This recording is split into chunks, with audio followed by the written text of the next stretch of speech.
friends, here we go. Another edition of Weekly Live Q&A. We have so much to cover today. So, hello, I'm so glad you're here. If you don't know where the heck you have landed, my name is Sabrina Gebhardt. I am a lifestyle photographer and educator. I have been in business for almost 11 years. I'm in Fort Worth, Texas, and I go live here on Instagram almost every week and I answer your questions. So I dropped a question box yesterday about what we should talk about this week, and I always get a huge mixed bag of questions, and this week is no different. So before we jump in, if you are new here, tell me hello in the comments and tell me where you're from. I would love to give you a shout out. Can you talk about what your client experience is from booking to delivery? I'm gonna this question, but real fast, because quite honestly, this is a whole module in my course. It is a whole long thing and we're not gonna take up too much time. So what I want you to know is the entire client experience from start to finish focuses on communication and relationship building, okay? I don't wanna just take their money and give them pictures. I want these people to be my friends. I wanna be their friends. I wanna have things in common. I wanna build a rapport that creates long-term community and commitment to one another, okay? I want to support their businesses and their families and their kids and all of that. So this is not a quick, give me your name and address and here's the invoice. This is relationship building from first email all the way to the end. I focus on that very heavy each step of the way. Again, I cover a lot of this in my course that will be running again in January. You can get on the wait list at the link in my profile. It's called The Organized Photographer. But very quickly, here is a rundown of what that client experience looks like. I get a website inquiry lead. They get an automatic reply back telling them that I'm a busy mom and a busy photographer, but I will send them a personal response ASAP.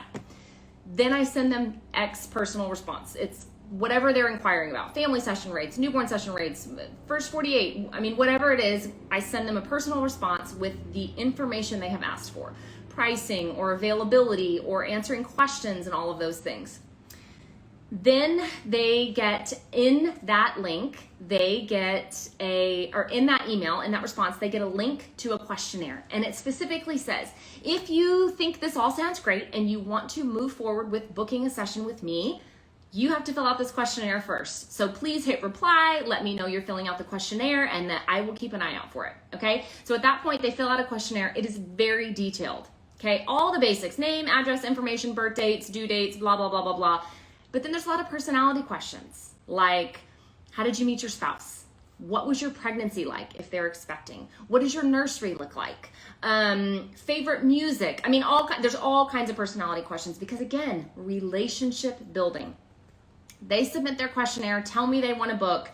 I get them booked on the calendar, okay? After they are booked, they are sent like a welcome session prep email. It's got information in the email, but then it also has a link to a hidden page on my website on how to prepare and how to best have the best session possible, okay? Clothing, house prep, location prep, how to prep your kids, blah, blah, blah, blah, blah, all these things, okay? Then 24 to 48 hours before their session, I will send them a text message. Now we're taking the relationship off the computer and into almost real time, okay? And I'm just checking in, hey, I'm just seeing if you have any last minute questions or concerns. This opens the door for them to tell me, Johnny Fallon has a black eye, is that a problem? Or I'm struggling with what to wear, can I send you pictures? Or I'm not sure the nursery is bright enough, can I show you what it looks like? And that opens the door for some more personal communication, which we go back and forth. And I'm happy to talk with them and help them make decisions and be honest with them about whatever. I show up to the session. We feel like we know each other. We shoot the session. I chat with them a lot. We do a lot of just relationship building, get to know you stuff. I share stories. They share stories. It's a great time. Then I come home, cull the images, submit the images to the image salon, and then I wait. Image salon sends them back.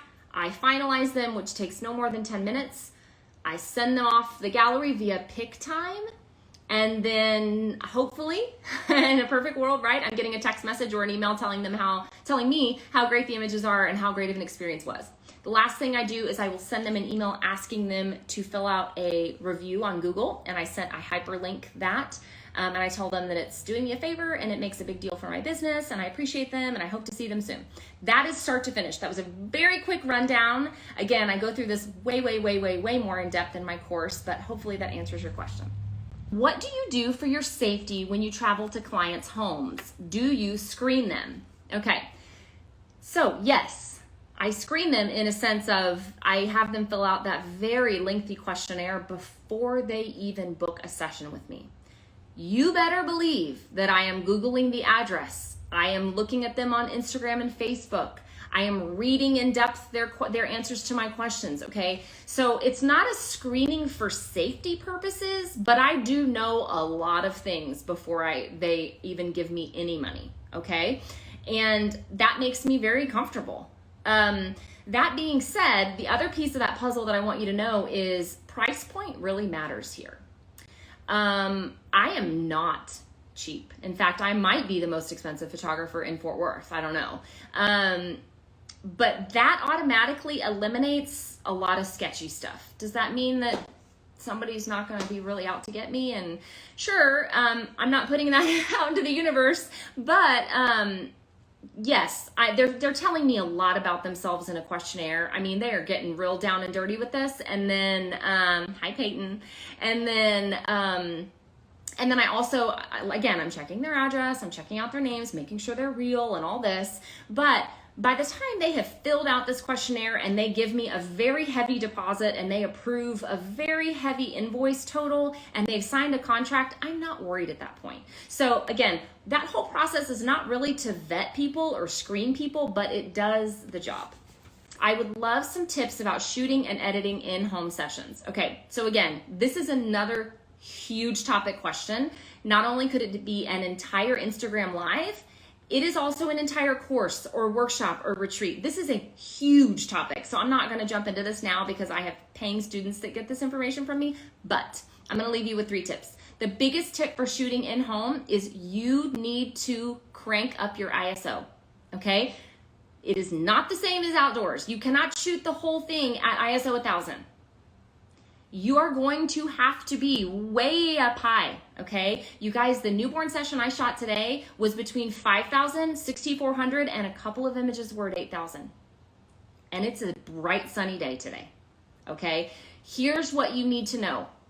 Your camera can handle the ISO. That is why the dial goes so high. That is why it's a thousands and thousands and thousands of dollar system, okay? Don't be afraid of it. The number 2 thing about high ISO is if you are exposing correctly in camera, if you are getting the exposure correctly in camera, the grain is going to be very minimal, okay? So stop freaking out about that. Crank your ISO up. That's the number 1 thing. The number 2 thing about, and this is about editing in-home sessions. I'm sorry, there's a fly and that's so annoying. About editing in-home sessions, you need to choose the same style that you are doing for your outdoor sessions. There needs to be a cohesiveness in style, okay? The colors are going to be different because color casting in homes and whatnot, but the style needs to be the same. What I mean when I say that, if you prefer very matte images, you need that in outdoor and indoor. If you prefer very high contrast, same for outdoor as indoor. If you prefer bright and light and airy, same for both places, okay? You see what I'm saying? There needs to be the same vibe and cohesiveness across your images.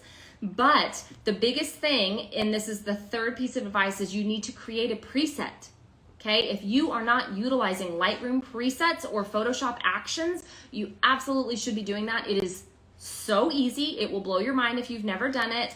But that is going to give you the consistency that you are looking for across the board. Thank you for hanging on and being here. Here's what I want you to do. I want you to go to the link in my profile and I want you to sign up for my photography education newsletter. It's called Lifestyle Lessons. You will get an email from me every Monday, most every Monday. And it's very short and sweet and to the point. It's meant to be encouraging, inspirational, and I always leave you with 3 quick tidbits that you may be interested in. A podcast that was great, or a blog post that was great, or a YouTube video or something, okay? So it's a great thing. I will not spam you. The other thing, if you are interested in being on the wait list for the Organized Photographer, which will run again in January, you can sign up for that wait list at the link in my profile. But Thank you for being here. If you found this valuable, will you please share it to your Instagram stories and tag me? I love knowing that it is valuable to you, and it really encourages me to keep going and keep doing this. But otherwise, I will see you next week, my friends.